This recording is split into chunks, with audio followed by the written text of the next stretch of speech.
올해 이례적인 폭염과 국지성 호우가 겹치면서 감귤의 열과 피해가 크다는 소식을 전해드렸습니다. 감귤뿐만 아니라 하우스에서 키우는 레드향도 직격탄을 맞아 재배 농민들이 대책 마련을 요구하고 나섰습니다. 이따금 기자가 보도합니다. 280그루의 레드향 나무가 자라고 있는 비닐하우스. 군데군데 껍질이 갈라진 열매가 보이고 과육 사이로 초파리떼가 몰려듭니다.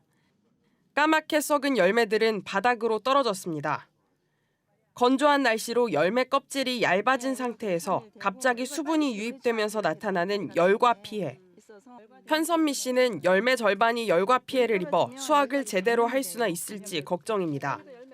처음에 착과해가지고 끝까지 수확 시기까지 가야 농가 입장에서는 신도 나고 힘도 나고 이렇게 희망이 보일 텐데 어제 멀쩡했던 귤이 오늘 와서 이렇게 터져 있으면은 내 속이 다 터지는 그런 느낌이죠. 제주도 농업기술원이 올해 8월부터 레드향 재배농가 12곳을 조사한 결과 열과 피해는 36.5%로 작년보다 10%포인트 넘게 증가했습니다. 레드향 연구연합회는 자체 조사 결과 피해가 심한 25개 농가의 경우 열과 피해율이 평균 83.2%에 달한다고 밝혔습니다. 올해 역대급 폭염으로 감귤뿐만 아니라 만감류 열과 피해가 잇따랐는데요. 10월 중순인 현재 레드향 비닐하우스 내부 온도는 30도를 넘어서고 있습니다. 농가들은 감귤과 달리 레드향 열과 피해는 재해보험 보상도 받을 수 없다며 대책 마련을 촉구했습니다. 2019년부터 재해보험 대상에 포함됐지만 레드향은 모두 하우스에서 자라고 껍질이 얇은 품종 특성 때문에 열과 피해를 자연재해가 아닌 자연 발생으로 판단하기 때문입니다. 농민들은 정부 차원의 재해 인정과 재난지원금, 농작물 재해보험 개선을 요구했습니다. 기상조건 요원이 급격하게 열과가 발생한 직접적인 원인이므로 농업재택대책법에 따른 정부 차원이 재해 인정과 재난지원금을 요구한다. 제주도는 농림축산식품부에 레드향 농가 피해 상황을 보고하고 재난지원금 지급 여부를 검토하고 있다고 밝혔습니다. MBC 뉴스 이따금입니다. 제주도는 대중교통 혁신의 선도 모델을 만들겠다며 전국에서 처음으로 양문형 버스를 도입하고 수소버스도 운행하고 있습니다. 그런데 지역 여건에 맞지 않아 대중교통 정책이 뒤죽박죽 섞이고 있다는 비판이 나오고 있습니다. 이소현 기자가 보도합니다. 광양로터리 서쪽으로 이어진 서광로.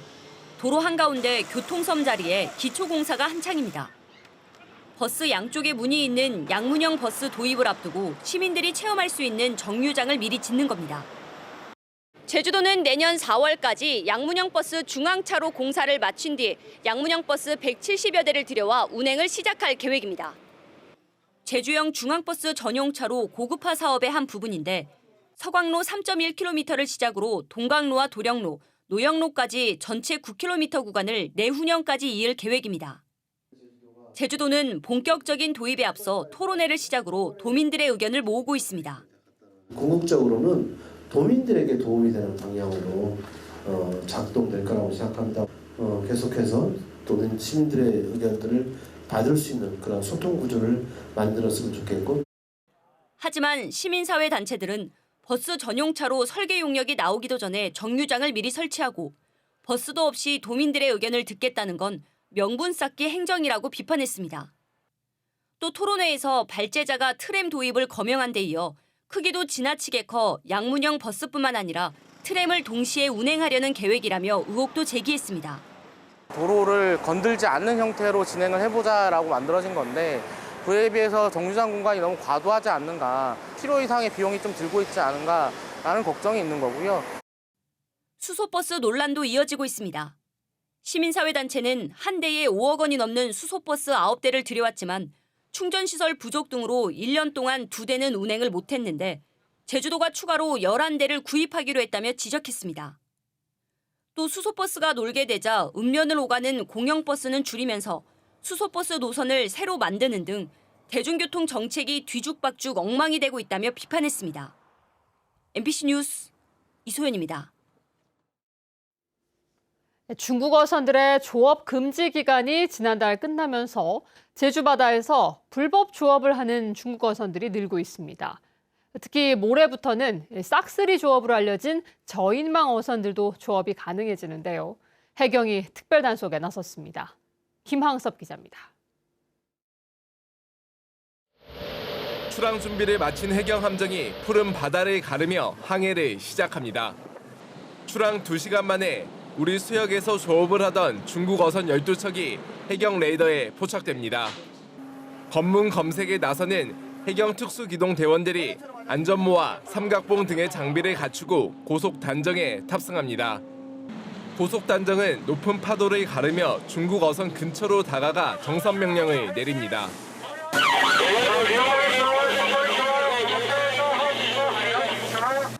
중국 어선이 바다 위에 멈춰서자 특수기동 대원들이 신속하게 어선으로 올라탑니다. 대원들은 먼저 조타실을 장악하고 어업 허가증과 승선원 명부를 비롯해 규정에 맞는 그물을 사용했는지 등을 확인합니다. 정선 명령을 거부하는 경우에는 저희가 추적권을 행사해서 따라가게 되었습니다. 주변에 또 접근하는 어선이 연안계를 형성할 수 있기 때문에 차단도 같이 적용하고 있습니다. 별다른 위법 사항은 발견되지 않았지만 언제 발생할지 모를 우발적인 상황 때문에 검문 검색 내내 팽팽한 긴장감이 흘렀습니다. AIS 설치 및 상시 작동 여부, 그리고 서류상 표기된 국제 총톤수와 실제 선박과의 차이를 중점적으로 확인하고 있습니다.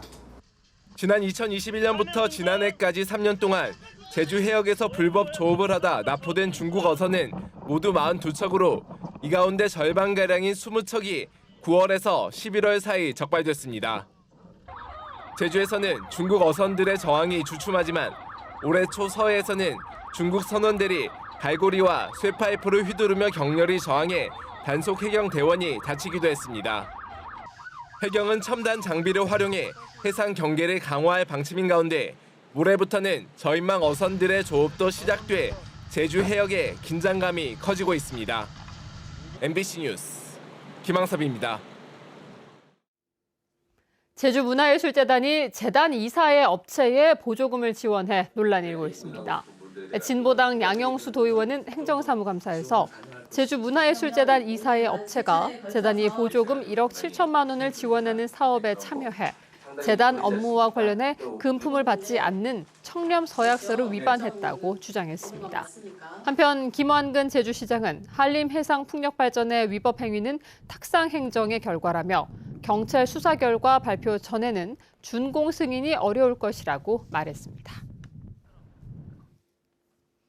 제주대병원의 올 상반기 손실액이 170억 원을 넘어섰습니다.